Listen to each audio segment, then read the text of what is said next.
Hello, everyone. My name is Gildart Jackson, and thank you very much for joining me. Since the coronavirus started, I've been reading a chapter a day in front of the fire of Great Expectations by Charles Dickens, who I discover is actually a cousin of mine, which is rather exciting.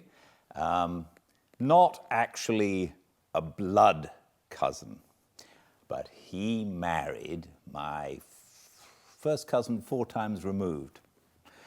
I've been reading a chapter a day of Great Expectations in front of the fire to you, and I'm so appreciative of you all for following me. Today, first on was French Fry 7572. Thank you very much for joining me, French Fry. And everyone, thank you.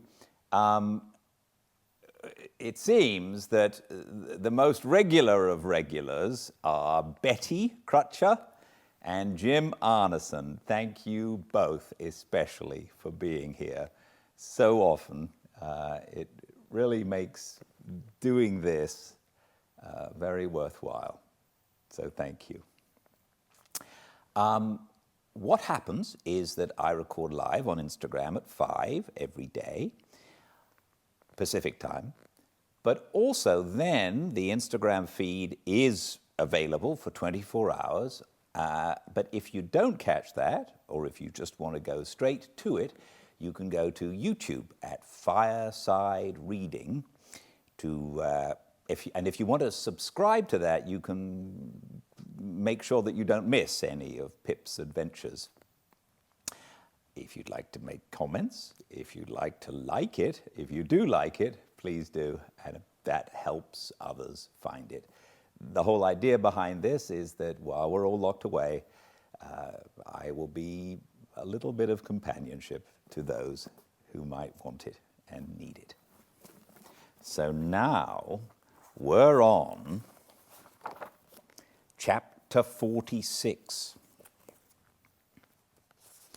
What happened at the end of last chapter is Pip went to see Wemmick because Wemmick had left a note for him after he'd had a very trying time telling Estella that he was madly in love with her and she didn't respond positively.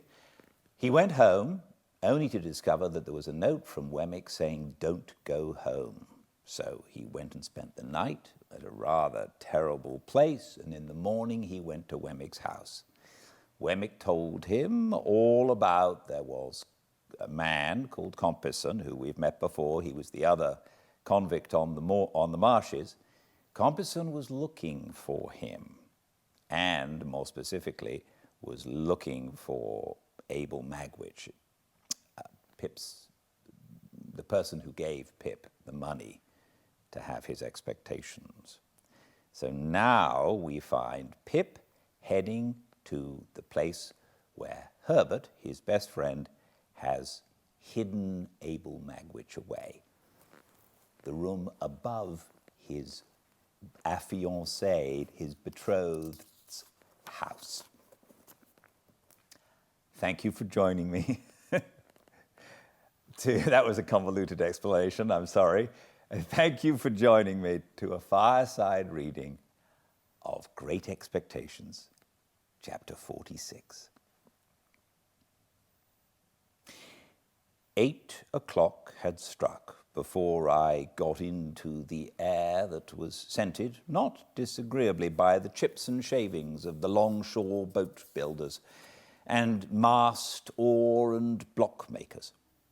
All that waterside region of the upper and lower pool below bridge was unknown ground to me, and when I struck down by the river, I found that the spot I wanted was not where I had supposed it to be, and was anything but easy to find.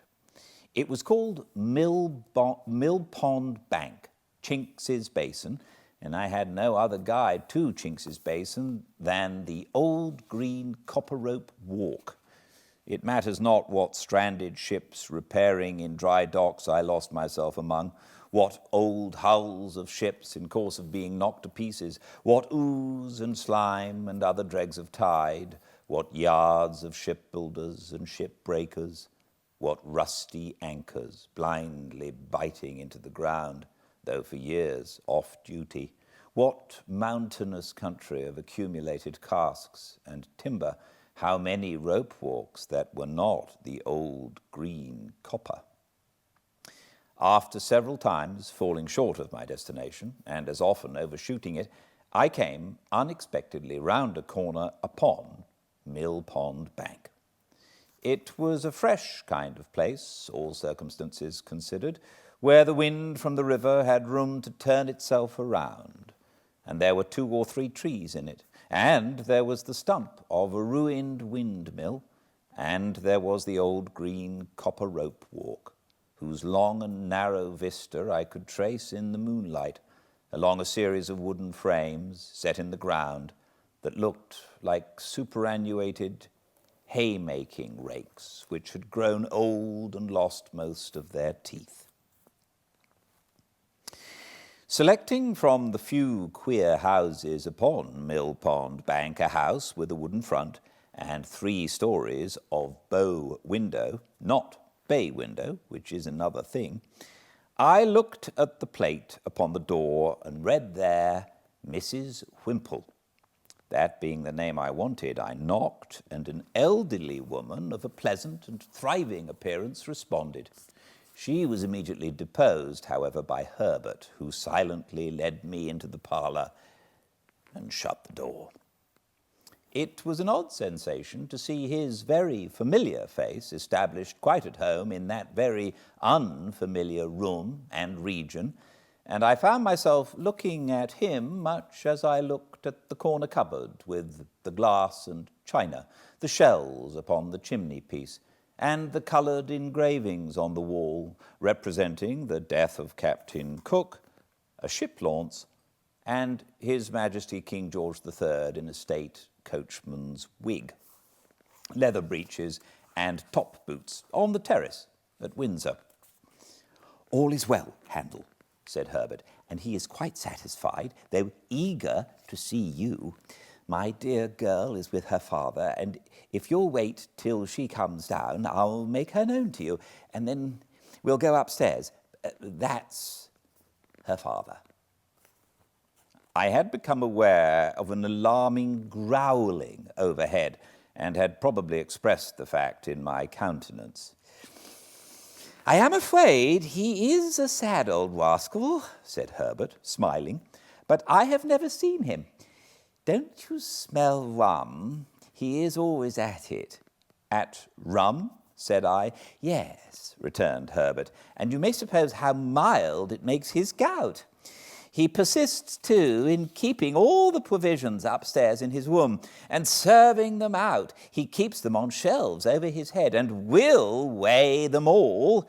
His room must be like a chandler's shop." While he spoke thus, the growling noise became a prolonged roar and then died away. "What else can be the consequence," said Herbert, in explanation, "if he will cut the cheese?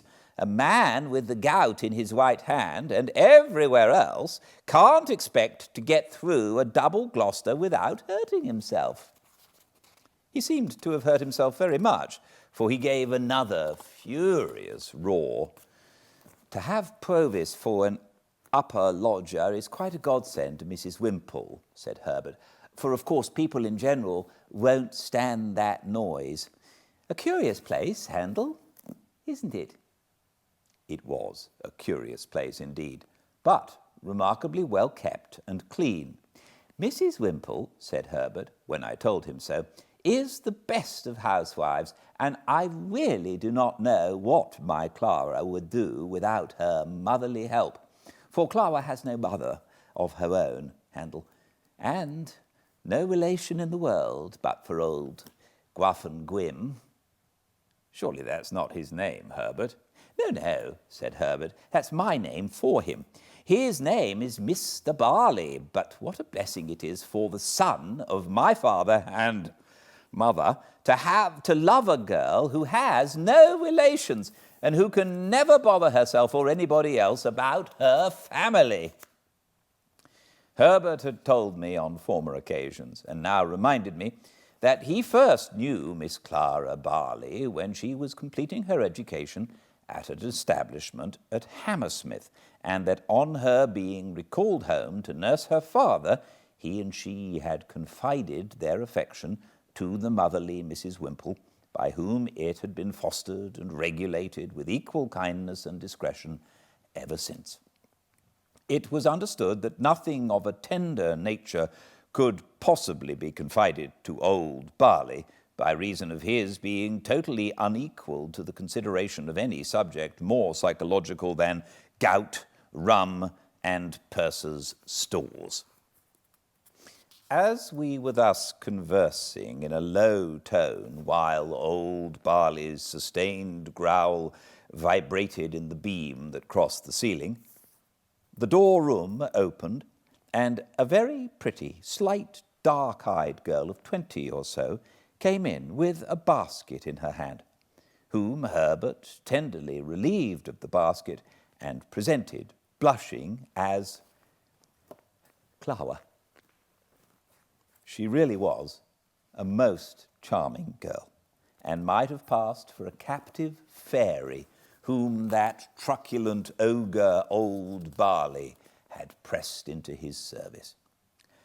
"Look here," said Herbert, showing me the basket with a compassionate and tender smile after we had talked a little.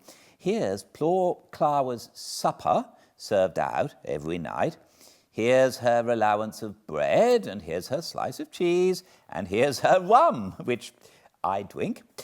This is Mr. Barley's breakfast for tomorrow, served out to be cooked.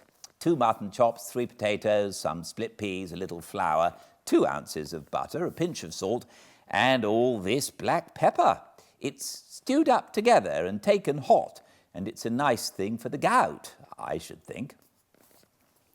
There was something so natural and winning in Clara's resigned way of looking at these stores in detail as Herbert pointed them out, and something so confiding, loving, and innocent in her modest manner of yielding herself to Herbert's embracing arm, and something so gentle in her, so much needing protection on Millpond Bank by Chinks's Basin, and the old green copper rope walk with old Barley growling in the beam, that I would not have undone the engagement between her and Herbert for all the money in the pocketbook I had never opened.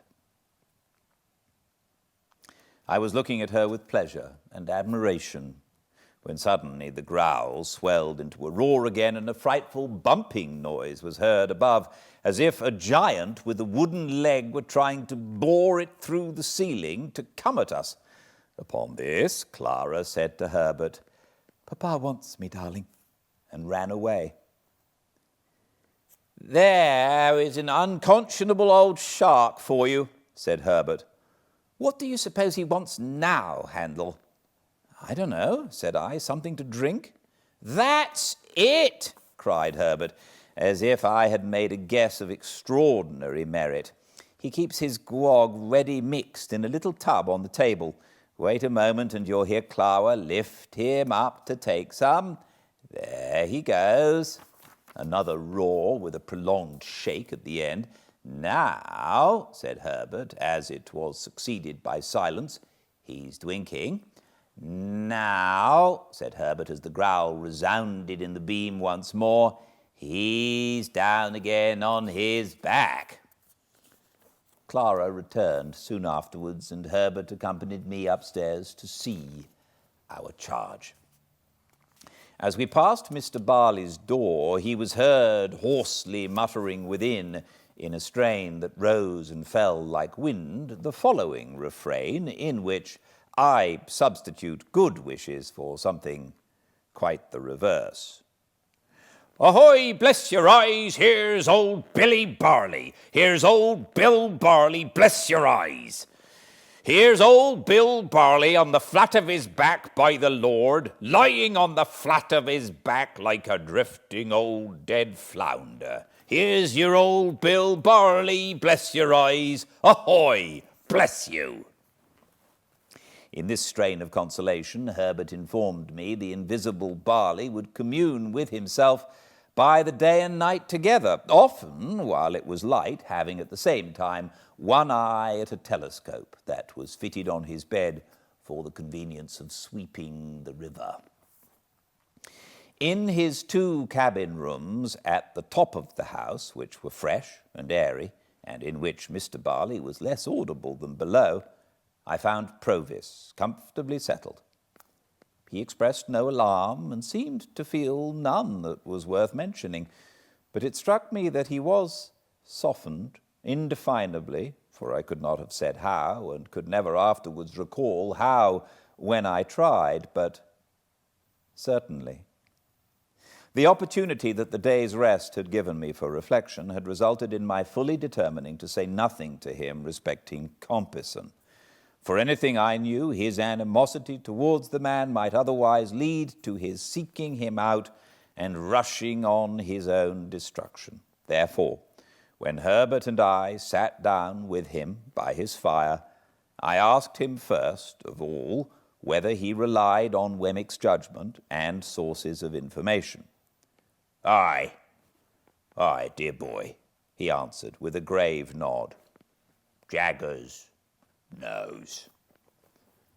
Then I have talked with Wemmick, said I, and I have come to tell you what caution he gave me and what advice. This I did, accurately, with the reservation just mentioned, and I told him how Wemmick had heard in Newgate Prison, whether from officers or prisoners I could not say, that he was under some suspicion, and that my chambers had been watched. How Wemmick had recommended his keeping close for a time and my keeping away from him, and what Wemmick had said about getting him abroad.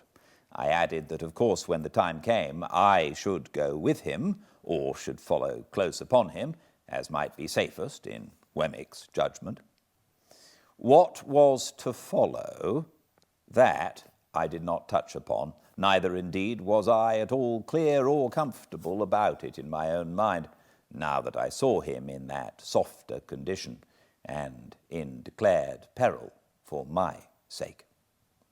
As to altering my way of living by enlarging my expenses, I put it to him whether in our present unsettled and difficult circumstances it would not be simply ridiculous if it were no worse.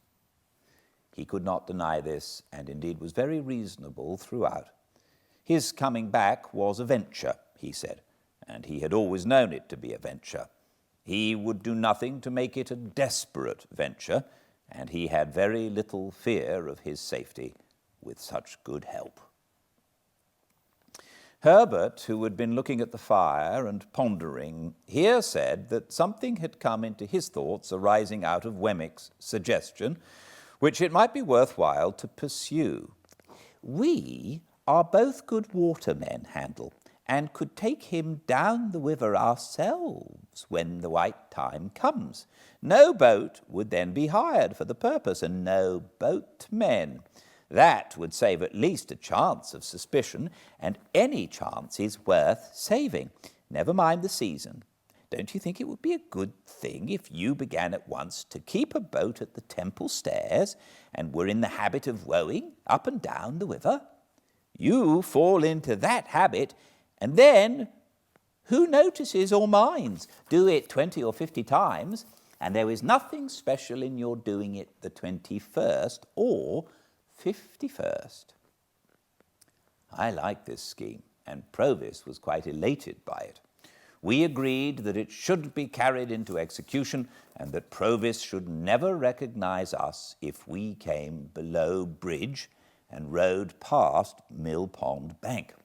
But we further agreed that he should pull down the blind in that part of the window which gave upon the east whenever he saw us, and all was right. Our conference being now ended, and everything arranged, I rose to go, remarking to Herbert that he and I had better not go home together, and that I would take half an hour's start of him. I don't like to leave you here, I said to Provis, though I cannot doubt your being safer here than near me. Goodbye. Dear boy, he answered, clasping my hands. I don't know when we may meet again, and I don't like goodbye. Good night. Say good night.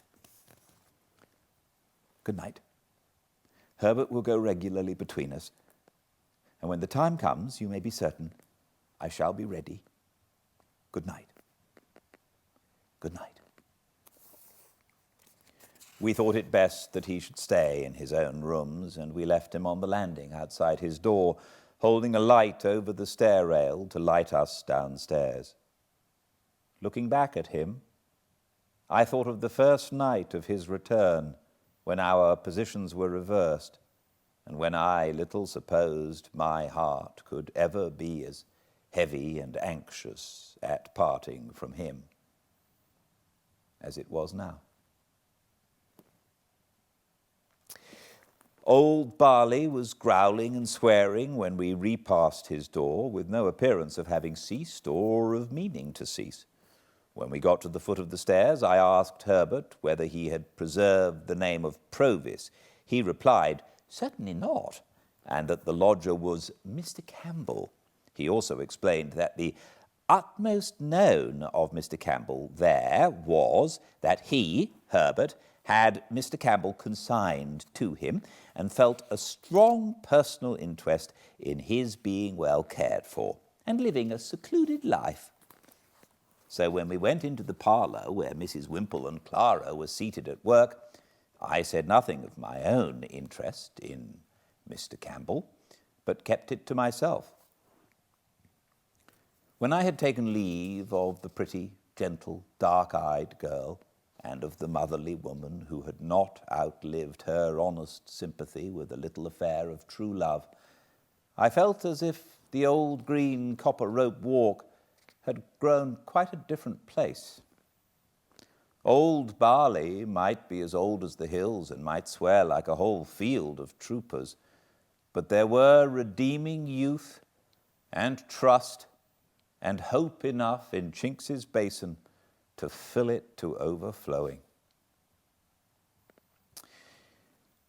And then I thought of Estella and of our parting, and went home very sadly. All things were as quiet in the temple as ever I had seen them. The windows of the rooms on that side, lately occupied by Provis, were dark and still, and there was no lounger in Garden Court. I walked past the fountain twice or thrice before I descended the steps that were between me and my rooms, but I was quite alone. Herbert, coming to my bedside when he came in, for I went straight to bed, dispirited and fatigued, made the same report. Opening one of the windows after that, he looked out into the moonlight and told me that the pavement was as solemnly empty as the pavement of any cathedral at that hour. Next day, I set myself to get the boat. It was soon done, and the boat was brought round to the temple stairs and lay where I could reach her within a minute or two. Then I began to go out, as for training and practice, sometimes alone, sometimes with Herbert. I was often out in cold, rain, and sleet, but nobody took much note of me after I'd been out a few times. At first, I kept above Blackfriars Bridge, but as the hours of the tide changed, I took towards London Bridge. It was old London Bridge in those days, and at certain states of the tide there was a race and fall of water there which gave it a bad reputation, but I knew well enough how to shoot the bridge after seeing it done, and so began to row about among the shipping in the Pool and down to Erith. The first time I passed Mill Pond Bank, Herbert and I were pulling a pair of oars, and both in going and returning we saw the blind towards the east come down. Herbert was rarely there, less frequently than 3 times in a week, and he never brought me a single word of intelligence that was at all alarming. Still, I knew that there was cause for alarm, and I could not get rid of the notion of being watched. Once received It is a haunting idea. How many undesigning persons I suspected of watching me, it would be hard to calculate. In short, I was always full of fears for the rash man who was in hiding.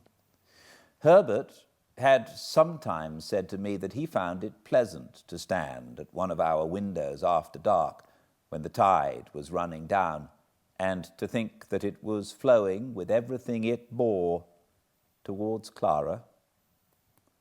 But I thought with dread that it was flowing towards Magwitch, and that any black mark on its surface might be his pursuers, going swiftly, silently, and surely to take him.